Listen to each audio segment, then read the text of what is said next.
Kertoja jäi hermorumalle, koska ei kestänyt erästä vaaleanpunaiselle persoa tyyppiä. Sen takia minä joudun tuuraamaan häntä.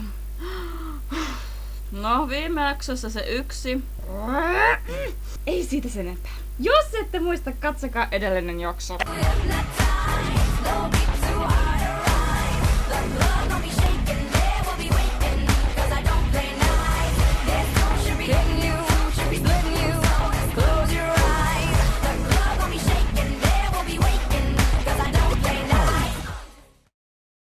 Saatte viime kerran pistarit takaisin nyt. Shima, tässä on sinun.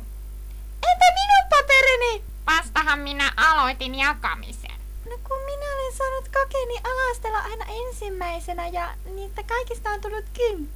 Mutta tämä on lukio. Täällä ei anneta 10. Sait 41 100. Äläkä rupea epäilemään laskutaitojani, koska minä olin ala-asteella ja yläasteella luokkani primus.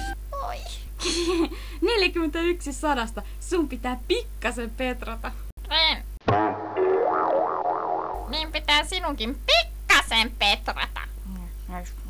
Sokora! Kuinka ääliö täytyy olla, että saa kokeesta vain 2 pistettä 100, että on päästä läpi edes eskarista? Mitä? Sukuran puheessa on kyllä perää. Ethän sinä melkein päässyt ala-asteelle väkivaltaisuuden takia. 98! Toi on mahdoton! Ei ton näköinen tyyppi voi olla fiksu. Missä sun rillit on? Mitä tuli sanottua, pätkä? Kuulit kyllä, me ei leikkaattaa tukkas. Painu satakaisin sinne eläintarhaan apinoittelukseen, mihin sä kuulutkin. Bon, rauhoituu. Koita nyt pitää sun luokan primus mainetta yllä. Niin pidänkin, kunhan saan eka kikutettu toisin apinatalaa takaisin. Mä heitän sut sinne leijonahäkkiin. Kyllä mä sut vielä ohitan. Bon, pelin nimi oli hippo eikä juoksukilpailu. Jos sä saisit pikkasen vähemmän hillomunkkia ja kermapullia, oisit saanut mut jo kiinni. Mä sulle hillomunkit näytän. Saadut itse torjuta lihaa luittas ympärille. Le sammakko! Monsio Sukora, oletteko te ihan ding dong? Tämä oli hippaa, eikä mitään karatea. Harmi, kun se sammakko ei syönyt sua. Mä syötän sut sille sammakolle. Ääliöt. Monsio Sukora, niin harvinaista kuin tämä onkin, joudun viemään sinut rehtorin puhutteluun päälle karkaamisesta. Kuka tuon päälle halusi karata? Me kysy sitä Rexiltä, ehkä silloin vastaus. Bon vaan vittuli, totta kai se tietää mitä Rexi on tehnyt sulle. Tietää? Miten? Rexi kirjoitti sitä Facebookiin.